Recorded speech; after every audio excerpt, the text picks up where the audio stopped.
Ultimate Football Fan and AFTV have teamed up with Streaming Well to bring you a Blood Brothers exclusive looking into how social media fame can affect your mental health.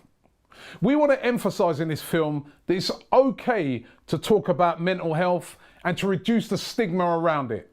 This is 15 minutes of fury. In the past, you've had to have talent to be famous. And you might wish to argue that high-profile social media influencers have a talent to attract attention to themselves. But the kind of utopian vision is not true for the average person.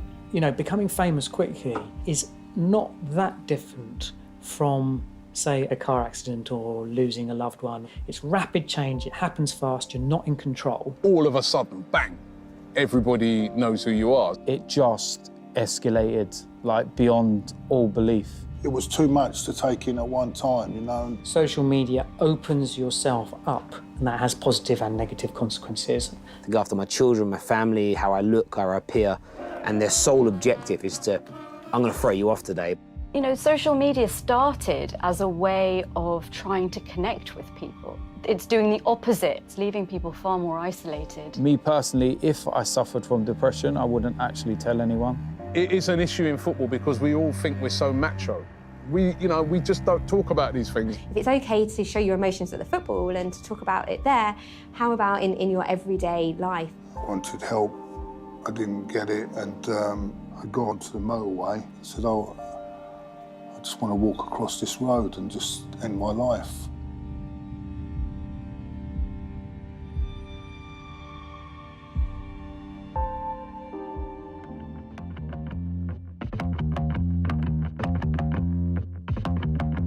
This is Robbie Lyle. He started AFTV 6 years ago, an Arsenal-based football fan channel that set out to give ordinary fans a voice.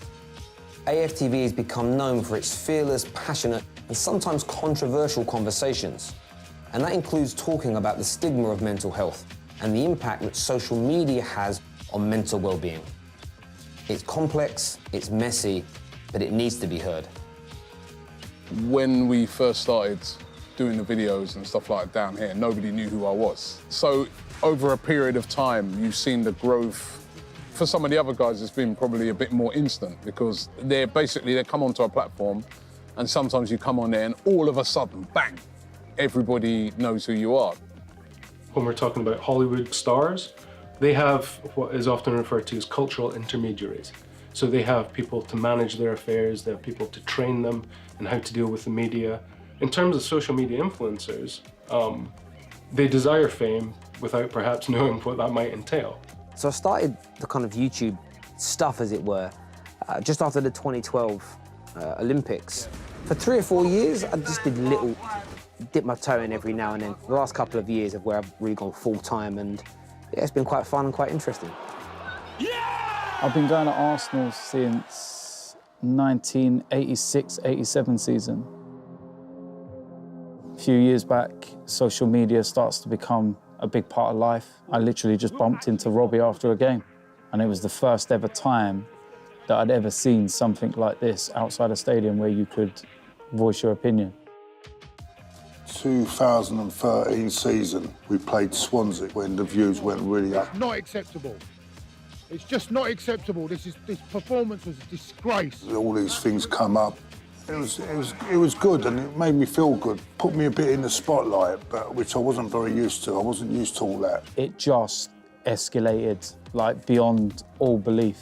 The subscribers started falling in and the crowds got bigger, the numbers got bigger. The worse the performances from Arsenal, the bigger the numbers.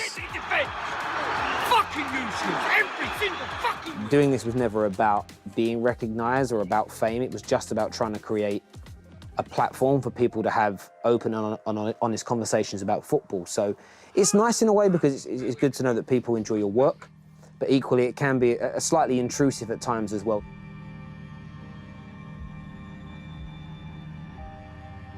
I think one of the things that we're seeing is that social media opens yourself up to a much bigger audience than has traditionally been the case, and that has positive and negative consequences. It was too much to take in at one time, you know. There's a lot of bad swings as well as good swings. And that took its toll in a way, because what it was doing to me, it was making me, I was getting into like a bit of into depression mode. I thought I could handle, but to be honest with you, there are days I wake, I wish I didn't wake up. Sad as that's how I am, that's how I feel. Having people who are untrained and who don't know how to deal with fame suddenly, in the spotlight, it's a particular phenomenon of our culture. So there's all sorts of paths to fame. With social media, it's slightly different because we've moved into an era where anybody can kind of put their hat in the ring, in the sense that anyone with a webcam and an internet connection can become a YouTuber. In that sense, it's become much easier to enter the kind of fringes, if you like, of the celebrity world. I think we are all struggling in the modern world with a sense of identity. So if your identity is being moulded or shaped by people you don't even know, by people you haven't met, by people who you will never meet, I think that's very problematic. Part of the problem with getting famous quickly is that it can tempt you to think that feeling good about you is dependent on the number of likes you get on the social media. People love the exposure. That's why they become famous, or why they want to become famous in the first place. They love the fact that it opens so many doors, that it makes so many people aware of them.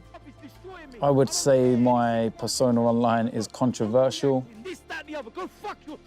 The world loves drama. Shut the fuck up, Robbie. Shut the fuck up. Enjoy the day, yeah? No. You come in here, no one else is cussing. Yeah, and fuck you, man. No, telling me yourself, about nothing. No, what? You think I'm scared? These platforms are platforms designed to provide status as a service. And in that model, you're basically rewarding people for being more outrageous, more angry, more disinformed, if you will. I think as an influencer, we have responsibilities to the people viewing us, there's no doubt. And in my earlier years, I openly admit I responded back. I got involved with tit for tat with people, whether it be trolls or other YouTubers. And I think that all I really did was fan the fire. No, you let me finish. And if you're going to come on here and accuse me of things, you give me my right of reply, young man. Do you understand? Social media in general, there can be some downsides to it, and some of the downsides to it is that you've got some people who use it as a vehicle to abuse people. Keyboards give people a kind of a shield, and they're allowed to do whatever they want and say whatever they want. The majority of people who use it are responsible. The majority of people who use it for the good. There's a loud minority that use the platform, abuse it. I've had comments about my dead brother, that he'd be ashamed of me. I've had comments about my children, comments that I beat them up, I abuse them.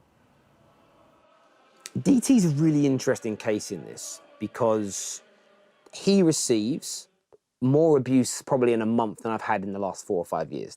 Equally, he has helped to start or at least continue some of that. And some of the responses he gives to people can be very abusive and very aggressive. Yeah, suck your mother. Fuck off, prick. Sometimes I'm a little reckless in my replies, and I need to realise that there are people that are watching and are impressionable and maybe follow my lead. Like it or not, that is the fact. So, yeah, I just need to kind of watch what I'm doing sometimes and saying, so. What are you trying to do? If you want one of my hats, you can buy them. You don't even have to be that prominent for a whole wave of criticism to come your way. So the opportunity for criticism and for abuse has definitely multiplied. You've got to be able to deal with it. Some people deal with it well, other people don't deal with it as well. Because you're going to be more exposed, and it can lead to greater levels of anxiety, self-doubt, can lead to periods of depression. If you look at someone like Claude from AFTV, when you get to know him and you get to understand more and more about him, he's had a tough life, like a lot of people. And The negativity that surround him and AFTV at times, for someone like Claude, who has very openly spoke about his mental health issues and the problems that he has suffered, I think it can be a very dangerous and a very toxic environment to be in. You get good messages, you get bad messages. I just give my opinions. I never thought it'd come to a level where I would get the abuse that I got. People that don't know you, making accusations that are completely untrue. And that hurts because they don't know me, they don't know who I am, what I've been through. One was, hope your mum dies of cancer.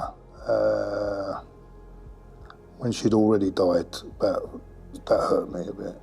Someone the other day said, I wish you have a heart attack and have a stroke, because they don't agree with my opinions on football. All I am is a fan that goes to games, but I'm afraid what social media's done, it's brought a lot of good things, but it's also brought a lot of evil.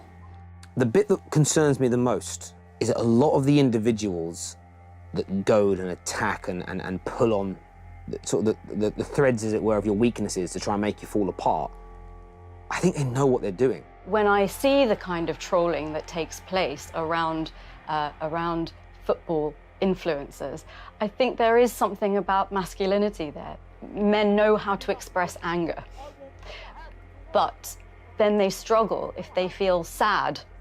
I find it difficult to sit down and talk with on a couch with someone, though, you know, it's not easy. I don't find that easy. Mental health is something that we've all got, and sometimes it can become a problem. I myself have ongoing mental health problems. I have since I was a teenager, and I think it's been really hard when you're in the middle of it, that you don't always understand that you're not so well. And stigma is really that, being afraid to talk about it has been high. I remember me personally and AFTV getting a lot of criticism for interviewing Claude. There was people saying, oh, we take advantage of him, oh, we know he's vulnerable. I said to him, I said, you know what, Claude? I said, we're going to have to stop. I feel we need to stop interviewing you. I'm not sure it's the best thing for you, you know, to be... And he wasn't very happy about that. And then I remember, like, afterwards thinking to myself, actually, I'm not an expert on mental health. Maybe I should speak to somebody and just make sure that I've done the right thing because of what his reaction to what I said to him. And then I did speak to somebody who's like an expert on mental health, and they said to me, Robbie, what you just did is the worst thing you could do for somebody who's got mental health problems. You're taking away something that they enjoy, something that's like an outlet for them, something, you're taking that away because you think it's bad for them. You haven't asked them if that's what they want. I was like, oh, I didn't really think about it that way. I wanted help, I didn't get it, and my mind was gone. It was just... I'd go onto the motorway, I said, oh, I just want to walk across this road and just end my life. After that, I thought, I'll make an effort, go home. But to find when I got home, all my bags were outside. The lock had been changed.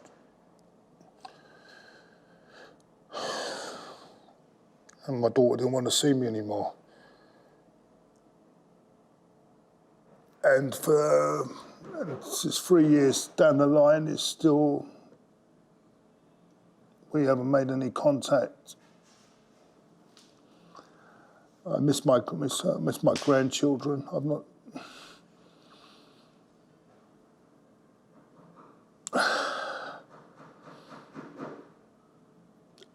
Sorry. Claude's very open that he suffers from depression. Me personally, if I suffered from depression, I wouldn't actually tell anyone, especially being in the spotlight you are, because someone would use it against you. When a celebrity or an influencer speaks out about their mental health, it actually encourages other people to receive help and support. And actually what I see is lots of the positivity and the support and the well wishes when people do speak out. And I think that culture is really, really changing. Many men think that talking about how they're feeling is a sign of weakness. Nobody really wants to discuss a mental issue. It is an issue in football because we all think we're so macho. Whether it be the players, come right down to the fans, we're all super macho. We don't have problems. We don't have issues. We just don't talk about these things. Unfortunately, on social media, I said something on social media. I don't know why. I said I've had enough. I just don't want to know anymore. I think it was a sort of a cry for help, really. The next minute, Robbie phoned me up and he said, "Where are you, Claude?"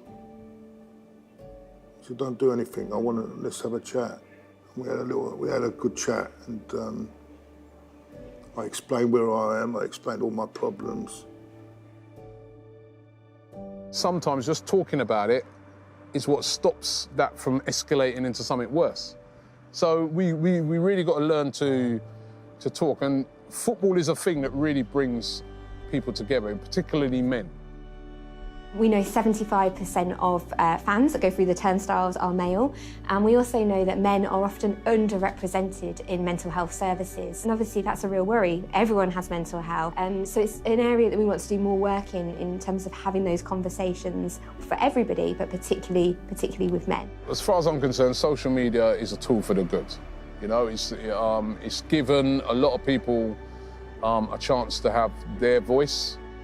In a way, social media's helped me because social media has given me new friends. Yeah? And those new friends have kept me going.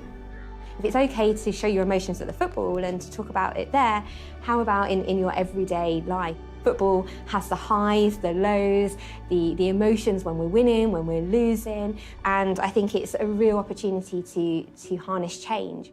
You know, this can be a force for the good if we do it in the right way and get rid of that stigma that says, you know, you're weak if you've got a mental health issue.